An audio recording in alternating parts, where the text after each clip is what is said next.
नमस्कार। प्रारब्ध पर आप सभी का स्वागत है। मैं अवनीश। चैनल को जिस तरीके से आप सब्सक्राइब करके स्नेह दे रहे हैं, उसके लिए बहुत-बहुत धन्यवाद। वीडियोस को आप लगातार लाइक करते हैं, शेयर करते हैं, उसके लिए भी धन्यवाद। बेल आइकन को ज़रूर दबा लीजिए ताकि किसी भी वीडियो अपलोड की सबसे पहले और सीधे सूचना आपको मिले। आज बात करेंगे उत्तर प्रदेश पर। उत्तर प्रदेश योगी आदित्यनाथ और उसी के साथ-साथ थोड़ी-सी बातचीत उस चूरन पर भी करेंगे, जो अक्सर आपको मोदी वर्सेस योगी या योगी वर्सेस मोदी करके बाजार में दिखाई दे जाती है। आज उस पर भी बात करेंगे। 2027 का विधानसभा चुनाव और उसकी अब आपको गर्मी दिखाई देने लग गई है जमीन पर। अखिलेश यादव ने अपने 2027 के चुनाव की शुरुआत कर दी गौतम बुद्ध नगर यानी नोएडा से। योगी आदित्यनाथ भी अब बख्शने को तैयार नहीं है। योगी आदित्यनाथ के बारे में मैं एक बात आपको याद कराऊं। 2017 में क्या योगी आदित्यनाथ जी उत्तर प्रदेश के मुख्यमंत्री के चेहरा थे? नहीं थे। भारतीय जनता पार्टी एनडीए ने अपने केंद्र की सरकार के कामों के सामने उत्तर प्रदेश के चुनाव का पूरा धरातल तैयार किया और उत्तर प्रदेश जो उस समय बीमारू राज्य की श्रेणी में था, अराजकता, गुंडाई, विकास बहुत कम और साथ में भ्रष्टाचार। उत्तर प्रदेश की जनता ने 2014 से चल रही सरकार को 3 सालों तक देखा था और इसलिए उसने ब्रांड मोदी के नाम पर उत्तर प्रदेश में मतदान किया। सबको पता था कि नरेंद्र मोदी उत्तर प्रदेश के मुख्यमंत्री नहीं बनने जा रहे हैं, लेकिन खुद योगी आदित्यनाथ जी ने कई बार सार्वजनिक मंचों से ये बात बताई है, इसलिए मैं उसे रिपीट नहीं करूंगा कि किस तरह उन्हें फोन आया। उन्हें नहीं पता था, उन्हें दिल्ली बुलाया गया और दिल्ली बुला के उन्हें मैसेज दिया गया कि आपको लखनऊ जाना है, लेकिन तब तक वो गोरखपुर लौट चुके थे और फिर वो वापस गए। तो उत्तर प्रदेश में भारतीय जनता पार्टी के केंद्रीय नेतृत्व ने एक ऐसे युवा सन्यासी को, जो कि एक सफल राजनेता भी, एक सांसद के तौर पर केवल 25 साल की उम्र में काम करके दिखाया था और उन्हें उत्तर प्रदेश के मुख्यमंत्री की जिम्मेदारी दी। 2017 से 2022 तक ये वही योगी आदित्यनाथ हैं। जब 2017 में मुख्यमंत्री पद पर आसीन हुए तो इन्हीं कांग्रेसी विपक्षियों ने और इस पूरे टूल किट ने किस तरीके से मजाक उड़ाया था और ये कहा था कि भाजपा एक कट्टर भगवा वेशी को मुख्यमंत्री बनाती है, इसका विकास से कोई लेना देना नहीं। लेकिन योगी आदित्यनाथ, जिनके बारे में मैं कहता हूं कि ये योग पथ से निकलकर राजपथ पर आए हैं, उन्होंने विकास के ऐसे प्रतिमान स्थापित किए उत्तर प्रदेश में। मैं भौतिक विकास की बात कर रहा हूं, अभी मैं एक दूसरे तरह के विकास की भी बात करूंगा। आप एयरपोर्ट्स देख लीजिए, आप मेडिकल कॉलेज देख लीजिए, इसी के साथ आप यूपी का इन्वेस्टर समिट देख लीजिए, आप यूपी में निवेश देख लीजिए, आपको हर तरफ भौतिक अवस्थापनाएं दिखाई देंगी। लेकिन उत्तर प्रदेश को एक और बहुत बड़ी चीज की जरूरत थी और वो चीज क्या थी? उत्तर प्रदेश में व्याप्त भ्रष्टाचार, अराजकता, गुंडई, लॉ एंड ऑर्डर की समस्या, जिसमें जमीनों पर कब्जा, धन उगाही और इस तमाम तरह के व्यसन, माताओं बहनों की सुरक्षा। योगी आदित्यनाथ जी ने भौतिक अवस्थापनाओं के साथ ही उत्तर प्रदेश को इस जिस वस्तु की सबसे ज्यादा आवश्यकता थी, अपने प्रदेश में सुरक्षा की गारंटी, माताओं बहनों बेटियों की सुरक्षा की गारंटी, एजुकेशन, सही तौर पर सरकारी सिस्टम का काम करना, दुरुस्त रहना, किसी की जमीन पर रातों रात कब्जा नहीं हो जाना, जो समाजवादी एक पूरी संस्कृति के तौर पर यहां स्थापित कर दी गई थी, उससे मुक्ति। और योगी आदित्यनाथ जी ने दोनों तरह के विकास उत्तर प्रदेश को दिए और उसका नतीजा क्या रहा? उसका नतीजा ये रहा कि 5 साल योगी जी का काम देखने के बाद 2022 में 32 साल पुराना रिकॉर्ड इसी उत्तर प्रदेश के मतदाताओं ने तोड़ा और योगी आदित्यनाथ की सरकार दोबारा रिपीट हुई। ये उत्तर प्रदेश में 32 सालों के बाद हुआ था, जब कोई सरकार रहते हुए चुनाव लड़ी और उसके बाद वापस आई। उसके साथ ही एक और बात मैं उत्तर प्रदेश के लिए आपको बताऊं, जो योगी आदित्यनाथ ने अभी शुरू किया है। अखिलेश यादव अविमुक्तेश्वरानंद के बहाने जिस तरीके से बांटने का प्रयास कर रहे हैं, योगी जी ने बहुत खरी खोटी सुनाई अखिलेश को। उन्होंने अखिलेश को यहां तक कहा कि भैया एक काम करो, तुम संघ की शाखाओं में जाया करो। वजह ये कि चाहे मुख्यमंत्री रहते हुए हो या मुख्यमंत्री नहीं है, विपक्ष में बैठे हुए हैं, तब भी हो, अखिलेश यादव 12 बजे सो के उठते हैं। आप सोचिए 25 करोड़ आबादी वाले प्रदेश की जिम्मेदारी जिसके कंधे पर हो, वो मुख्यमंत्री हो और 12 बजे सो के उठे और 5:30 से 6 बजे तक वापस अपने घर में चला जाए। घर में जाना किसी का बुरा नहीं है, लेकिन आपके ऊपर 25 करोड़ आबादी की जिम्मेदारी भी है। तो योगी ने कहा कि भैया शाखा जाओ, वहां पर तुम दुरुस्त हो जाओगे। अभिमुक्तेश्वरानंद पर उन्होंने, योगी आदित्यनाथ खुद एक धर्मगुरु हैं, एक पीठाधीश्वर है। ऐसे में कालेनेमी जैसा व्यवहार करने वाले किसी भी भगवा वेशी को बोलने की उनके पास नैतिक सामर्थ्य ही नहीं, नैतिक अधिकार भी है। उन्होंने अभिमुक्तेश्वरानंद को सीधे सुनाया, सदन में सुनाया, आप सबने वो बाइटें सुनी होंगी। अखिलेश यादव जो उनके कंधे पर बैठ के उछलने का प्रयास कर रहे थे, उनको भी कायदे से सुना दिया कि कल को तुम गाजियों को अपने सर पर बैठा के घूमोगे, तो इसलिए अपना इतिहास मत भूलो, नहीं भूलना चाहिए। राहुल गांधी को भी योगी ने नहीं छोड़ा। उन्होंने कहा भैया अर्थी देने के लिए 4 कंधों की जरूरत होती है और कांग्रेस के पास उत्तर प्रदेश में वो भी बिसात नहीं है। तो इस तरीके से योगी आदित्यनाथ अपनी राजनीति और राजनीतिक जो लड़ाई है उसको लड़ रहे हैं, साथ में विकास। लेकिन सवाल ये होता है कि क्या 1 ट्रिलियन इकोनॉमी अगर उत्तर प्रदेश के लिए योगी आदित्यनाथ संकल्प लेते हैं तो यह हवाबाजी से पूरी होगी? नहीं। आने वाले 23, 24, 25 और 26 फरवरी को योगी आदित्यनाथ उत्तर प्रदेश के मुख्यमंत्री भारत में नहीं है। कहां जा रहे हैं योगी?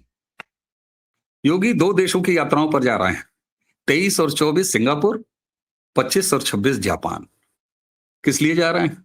क्या पर्यटन और घूमने के लिए जा रहे हैं? और सिर्फ योगी नहीं जा रहे हैं, योगी के साथ एक डेलीगेशन जा रहा है, वो अलग है। उन्होंने अपने डिप्टी सीएम यानी मौर्य जी को भी काम पर लगाया है।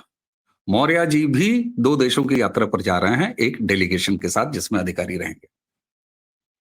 केशव मौर्य जा रहे हैं यूके और जर्मनी। सिंगापुर, जापान, यूके और जर्मनी।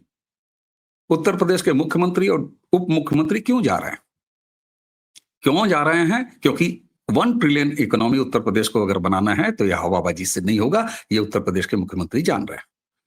इसलिए सत्ता में आते ही 2017 के बाद यूपी इन्वेस्टर समिट, जिसमें प्रधानमंत्री ने भी उसके पार्ट 1, पार्ट 2 में भाग लिया, जिसके नतीजे हमें दिखाई दे रहे हैं। लेकिन आपको अपने दरवाजे पर बुला के हमारे यहां निवेश का आमंत्रण देना, लेकिन ये बात 2 वे सिस्टम से और ज्यादा मजबूती से आगे आ जाती है। इसलिए योगी आदित्यनाथ की सरकार ने इन 4 देशों का बड़ी बारीकी से पिन पॉइंट करके अंतिम चुनाव किया है, जिसमें सिंगापुर में पेयजल, शहरी विकास, क्योंकि सिंगापुर ने किस तरीके से एक छोटी जगह में शहरी विकास के उच्च मापदंड स्थापित किए हैं, तो वहां से स्मार्ट सिटी, क्योंकि स्मार्ट सिटी उत्तर प्रदेश की झोली में आया हुआ है, उसे बनाना उत्तर प्रदेश सरकार का काम है, राज्य सरकार का काम है। इसलिए जल प्रबंधन से लेके शहरी विकास और इन तमाम कामों के लिए इन्वेस्टमेंट और किस तरीके से एक दूसरे के साथ कोऑपरेशन किया जा सकता है, सिंगापुर। मुख्यमंत्री योगी आदित्यनाथ 23 और 24 को। 25 और 26 को जापान। जापान की वो तमाम कंपनियां जिसमें होंडा से लेके टोयोटा से लेके और मित्सुबिशी तक हैं, उनके साथ 1 टू 1 बात और उत्तर प्रदेश में आईटी सेक्टर में निवेश का आमंत्रण। अभी तक उत्तर प्रदेश सरकार ने अपने पहले के होमवर्क से लगभग अकेले जापान में ही 1 दर्जन के आसपास एमओयू की भूमिका तैयार कर ली है। यही स्थिति सिंगापुर की है। सिंगापुर से भी म्यूचुअल कॉर्पोरेशन और इन्वेस्टमेंट के मुआयदे तय किए जा चुके हैं। इस पर हस्ताक्षर आपको दिखाई देगा, जिसकी खबरें आपको आगे आने वाले 4-5 दिनों के बाद सामने आएगी मीडिया में। तो ये है ग्राउंड पर काम। एक तरफ सड़क, नाली, खड़ंजा विकास के काम, दूसरी तरफ लॉ एंड ऑर्डर की मजबूत लाठी, और तीसरी तरफ अगर 1 ट्रिलियन इकोनॉमी बनानी है तो आपको 2 वे सिस्टम और 24/7 मेहनत के साथ काम करना पड़ेगा, जिसके लिए योगी आदित्यनाथ की टीम तैयार है, खुद योगी आदित्यनाथ तैयार है, और ये विदेश यात्राएं सामने। मुझे कुछ याद आता है, मुझे ये याद आता है कि किस तरीके से एक टीम भावना के तहत काम किया जाता है और अपने वरिष्ठों से सीखा जाता है, अपने सीनियर से, अपने केंद्रीय नेतृत्व से, अपने बड़े नेतृत्व से किस तरीके से सीख कर और उसको एक बार फिर सफलता से इंप्लीमेंट किया जाता है। ऐसा मैं इसलिए कह रहा हूं, याद कीजिए गुजरात के मुख्यमंत्री रहते हुए नरेंद्र मोदी ने वाइब्रेंट गुजरात, जिसके आधार पर, जिसकी जमीन पर, जिसके सफल मॉडल से 2013 से वो पूरा कैंपेन चला और पूरे देश ने ये जाना कि किस तरीके से वाइब्रेंट गुजरात आया, किस तरीके से गुजरात की विकास की वो गाथा लिखी नरेंद्र मोदी ने। और खुद नरेंद्र मोदी जी ने कई बार पब्लिक प्लेटफॉर्म पे ये कहा है। अभी हालिया मुझे याद नहीं आ रहा, एक प्लेटफॉर्म पे उन्होंने कहा, आप गूगल करिएगा दर्शकों, आपको मिल जाएगा। गुजरात के मुख्यमंत्री रहते हुए नरेंद्र मोदी जी ने जापान और सिंगापुर के साथ इसी तरह के समझौते किए थे गुजरात स्टेट के, और उसका नतीजा था कि गुजरात में वो विकास के काम और तेज हुए। तो यहां एक जब सफल मॉडल आपके ही प्रधानमंत्री, वर्तमान प्रधानमंत्री का मुख्यमंत्री के रूप में एक ऐसा सफल मॉडल तैयार हो, सामने हो, उसका उदाहरण हो, तो योगी आदित्यनाथ इसे कॉपी नहीं, इसे फॉलो करते हुए दिखाई दे रहे हैं। और तभी मुझे हंसी आती है जब योगी वर्सेस मोदी, मोदी वर्सेस योगी, इस तरह की बातें होती। ये विपक्षियों का भी एक टूल किट का एजेंडा है दर्शकों। आप देख रहे होंगे कई बार नकारात्मकता और बिल्कुल प्रायोजित ढंग से इस नकारात्मकता को फैलाने का प्रयास किया जाता है। लेकिन बड़ा अफसोस तब होता है जब खुद को कुछ राष्ट्रवादी कहने वाले चेहरे भी इस कवायद में शामिल होते हुए दिखाई देते हैं। ये जहर, इसे मैं चूरन नहीं कह रहा, ये जहर है। ये उसी बांटने की साजिश का हिस्सा है जो जब तब आपको दिखाई देने की कोशिश की जाती है कि आपको दिखाई दे और आप उससे बहकें, लेकिन नहीं। जिस तरीके से उत्तर प्रदेश ने अपने आप को बीमारू राज्य से बाहर होते हुए देखा है, एक नए तेवर का उत्तर प्रदेश है, और उसी तेवर ने 2022 में वो सरकार 32 साल बाद योगी आदित्यनाथ की रिपीट की। योगी वर्सेस मोदी, मोदी वर्सेस योगी कराने वालों को यह सबक सीखना चाहिए कि किस तरीके से ये टीम भावना के तहत काम हो रहा है साहब। अखिलेश यादव, राहुल गांधी से कोई अपेक्षा नहीं है, वो इस देश का विपक्ष कभी नहीं समझेगा। इस देश का विपक्ष न दिल्ली में बैठे हुए केंद्रीय नेतृत्व के भारत को किस तरीके से तीसरे नंबर की इकोनॉमी के साथ विश्व में वाकई भारत आज प्रतिष्ठित है, अपने घर को मजबूत कर रहा है, अपने दुश्मनों को सबक सिखा रहा है, घर में घुस घुस के सबक सिखा रहा है, इसे नहीं मानेगा तो नहीं मानेगा। उसी तरह उत्तर प्रदेश में भी अखिलेश यादव से कोई अपेक्षा नहीं है, लेकिन वे तमाम लोग जो अपने आप को राष्ट्रवादी कहते हैं, अगर वो आपको ऐसा करते हुए दिखाई दें तो निश्चित तौर पर दुख होना चाहिए। लेकिन संतोष सिर्फ एक बात का है कि हम आप मतदाताओं ने यह तय कर रखा है, तो हंसिए योगी वर्सेस मोदी, मोदी वर्सेस योगी कराने वालों को, और इस तरह की समय समय पर बांटने की और भी तमाम चूरन आजकल बाजार में आपको दिखाई दे रहे हैं। लेकिन हमने जिस तरीके से 2014 में सांस्कृतिक क्रांति इस देश में की, मैं 2014 के लोकसभा चुनाव को कभी भी एक राजनैतिक परिवर्तन नहीं कहता हूं, मैं सांस्कृतिक सत्ता परिवर्तन कहता हूं, और वो हमने 2019 में भी जारी रखा, 2024 में भी जारी रखा। प्रदेशों में कितने ऐसे प्रदेश हैं जहां डबल इंजन की सरकारें देते हुए हमने उस यात्रा को लगातार आगे बढ़ाते रहे, और न सिर्फ बढ़ाते रहे बल्कि मजबूत किया। उत्तर प्रदेश 2027 सामने है, योगी आदित्यनाथ वो भगवावेशी चेहरा है जो ये बताते हैं कि सनातन किस तरीके से आधुनिक आवश्यकताओं के साथ किस तरह का सकारात्मक समन्वय स्थापित करता है, और तब आपको योग पथ से उतरा हुआ राजपथ की यात्रा दमदारी से करने वाले योगी आदित्यनाथ एक मुख्यमंत्री, युवा मुख्यमंत्री के रूप में दिखाई देते हैं। जी हाँ, मैं युवा मुख्यमंत्री कह रहा हूं। अगर राहुल गांधी अभी भी प्रक्षेपित होने के क्रम में है और अखिलेश बबुआ कहे जाते हैं, तो योगी आदित्यनाथ इन दोनों के बीच में आते हैं, यानी अखिलेश यादव और योगी राहुल गांधी के बीच की आयु है योगी आदित्यनाथ की। तो ये वो चेहरा है जिसका मजाक उड़ाया गया था, एक सनातनी भगवावेशी का मजाक उड़ाया गया था कि ये क्या जाने विकास, लेकिन आज उत्तर प्रदेश कहाँ खड़ा है और किस यात्रा की तरफ आगे बढ़ रहा है, ये योगी आदित्यनाथ के उस कौशल का है जो एक सनातनी भगवावेशी ही दे सकता है।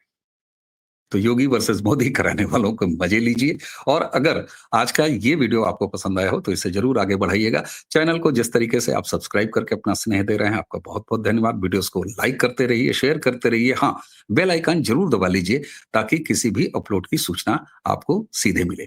और एक बात और, बांग्लादेश में जो चुनाव हुआ है, बांग्लादेश चुनाव रिजल्ट के बाद जो सरकार अब वहां बनते हुए दिखाई दे रही है। बांग्लादेश का भारत से बैठ के आकलन नहीं करेंगे। शोएब चौधरी ब्लिट्ज वीकली बांग्लादेश के एडिटर प्रारब्ध के मंच पर आते हैं, आप जानते हैं। मैं उनसे संपर्क कर रहा हूं और बहुत जल्द आपको बांग्लादेश पर एक विस्तृत वीडियो शोएब चौधरी के साथ देखने को मिलेगा, तो उसे मत भूलिएगा। तो आज की चर्चा यहीं समाप्त करते हैं। मुझे यानी अवनीश को आज्ञा दीजिए। नमस्कार, प्रणाम, जय जय श्री राम।